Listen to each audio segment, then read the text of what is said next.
Buongiorno cari amici e benvenuti anche oggi nel canale vostro Marietto Veneziano.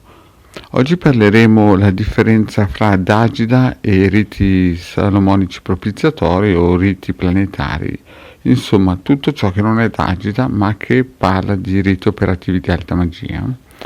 Però prima di fare questo il vostro Marietto Veneziano vi chiede di iscrivervi al canale di The Guide Marietto Veneziano e di venirci a trovare nei nostri gruppi Facebook e Telegram, dove nel Telegram alle 20:30 ogni lunedì sera in Magici Arcieri Bertoldini e The Guide Marietto Veneziano coadiuvati da Midas tengono un percorso esoterico gratuito.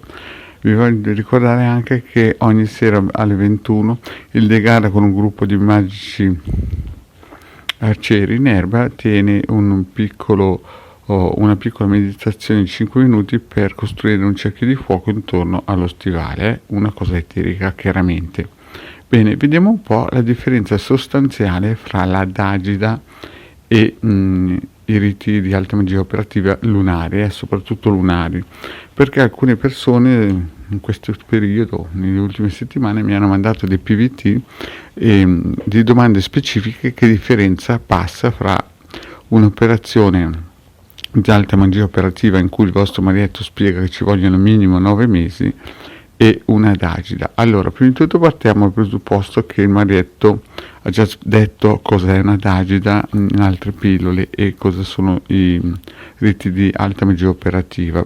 E anche Franz Bardon nel 1950 più o meno ha scritto Il mago frabrato, e in questo testo, che è un testo di fantasy, chiaramente viene spiegato bene in modo articolato cos'è una Dagida. Chiaramente non la chiama Dagida, ma spiega benissimo che ci sono delle persone medium che possono in un certo senso ipnotizzare con l'aiuto di altre persone via eterica persone mentre dormono, e quindi possono fargli fare cose. Ecco, la Dagide è qualcosa di simile, chiaramente meno letale, meno importante, ma che dà gli stessi risultati.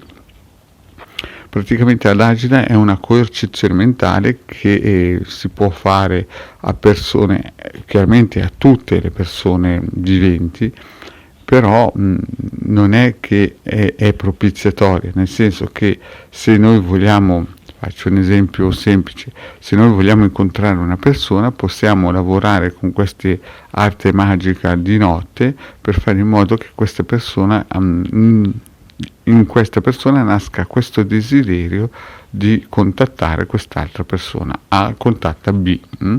Oppure se una persona vuole dimagrire si può usare la Dagida per dimagrire, cioè si può inculcare in questa persona che il cibo o alcuni tipi di cibo sono in un certo senso nocivi, e questa è in grandi linee la Dagida. Chiaramente bisogna saper fare tutte queste operazioni, non è che si basta dire Dagida e la cosa funziona, è una operazione di alta magia che si fa di notte, generalmente quando il soggetto dorme e i suoi corpi sottili sono più ricettivi, e allora si usa questo sistema. Invece i riti operativi di alta magia propiziatori, ad esempio, possono come minimo durare 9 mesi. Perché? Perché come si suol dire, in ogni mese ci sono 28 giorni di cui c'è il culmine lunare o magari anche la luna nera, cioè nel senso la luna che si spegne, e quindi praticamente quando c'è la luna luminosa si può operare in un determinato modo per avvicinare, quando c'è la luna decrescente chiaramente si allontana, e quindi chiaramente in quel determinato periodo che si vuole operare, chiaramente e per quale scopo si vuole raggiungere, si va a lavorare con un'operazione di alta magia, chiamando i vari geni che poi vengono in un certo senso incollati nel campo astrale della luna, nel campo eterico della luna, scusate, ma anche astrale. Quindi sono due concetti di lavori differenti. Qual è che è più potente? A dipendenza dei casi. Ci sono casi in cui bisogna studiare una strategia e la Dagida è più performante, perché si vogliono raggiungere risultati, come si dice, più veloci, e ci sono, ad esempio, faccio un esempio molto pratico: le banche, le multinazionali, le ditte le fabbriche di informatica, i paesi, ad esempio, ci sono alcuni paesi che il proprio sindaco è una persona lungimirante, chiaramente fa fare dei riti propiziatori magari per tutto il paese, e questo viene fatto una volta al mese, magari per un anno. Ci sono riti propiziatori che si fanno una volta al mese per un anno e dura un anno, non solo 9 mesi.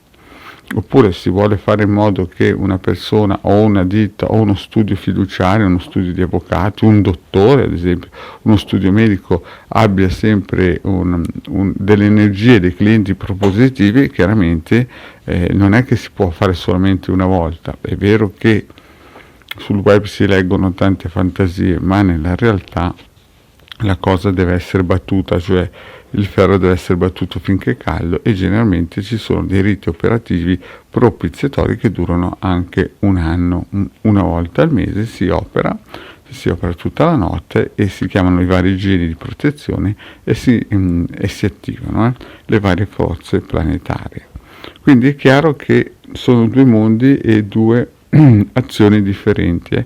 Uno è molto più pratico, ma è coercizione mentale, cioè praticamente si imprime nella persona un pensiero facendogli credere che è il suo, e il secondo invece è qualcosa che muove le forze planetarie e protegge dalle forze planetarie. Sono due cose complementari che non hanno niente a vedere in ogni caso coi sigilli. Ad esempio, i sigilli sono qualcosa di eterno, nel senso eterno fin quando la persona vive. Se uno si fa fare un sigillo propiziatorio o di benedizione, oppure di protezione in determinate aree della sua vita, perché è nato con degli influssi planetari un po' deboli, e visto che gli influssi planetari sono anche dinamici, magari nella vita, oltre ad avere quelli deboli, ha anche qualche influsso planetario troppo forte nella sua vita, e allora si possono usare i sigilli planetari, quelli che si usano maggiormente, e quelli sono quelli salomonici. Bene, detto questo, cari amici, per il momento penso di aver risposto alle mie varie amicizie che mi hanno contattato in PVT in queste settimane per chiedermi delucidazione. Il vostro Marietto chiude qui e vi ringrazio di avermi seguito. Vi chiedo, se non l'avete ancora fatto, di cliccare sul bottoncino per iscriversi al canale di De Gare Marietto Veneziano e di venirci a trovare nei nostri bellissimi gruppi di Face, dove sapete che il vostro Marietto mette anche i circuiti delle varie pillole di radiostesia basic, e anche di iscriversi al canale di Telegram che è gratis. Bene, cari amici, alla prossima, ciao.